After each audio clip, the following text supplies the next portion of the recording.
Praise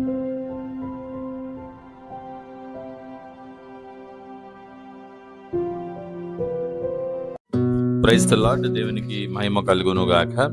ఉదయకాల సమయములో ఒక వ్యక్తి దేవుని సముఖాన్ని చూచేటువంటి అనుభవాన్ని కలిగి ఉన్నాడు. ఆ వ్యక్తి మరి ఆదికాండము 32వ అధ్యాయములో 29వ మాట నుండి 31వ మాట వరకు కూడా తెలియజేయబడుతుంది. జరిగిన సందర్భం అంతా కూడా మనకు తెలుసు. ఎబ్బోకు రేవు వద్ద జరుగుతున్నటువంటి ఒక సంఘటన.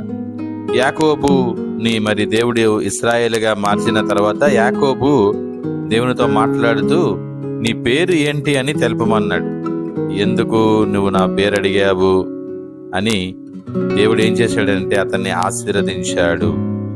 కాబట్టి యాకోబు ఇప్పుడు ఆనందంతో సంతోషంతో ఉన్నాడు. మరి దేవుని ముఖాముఖిగా చూశాడు. అయ్యో నేను దేవుని ముఖాముఖిగా చూశాను, గొప్ప ఆనందమని ఆ స్థలమునకు పెనూయేలు అని పేరు పెట్టాను. పెనూయేలు అనగా దేవుని ముఖము. అట్టి ఒక గొప్ప మరి ప్రత్యక్షత దేవుడు మనకు అందరికి అనుగ్రహించును గాక. ఆమేన్.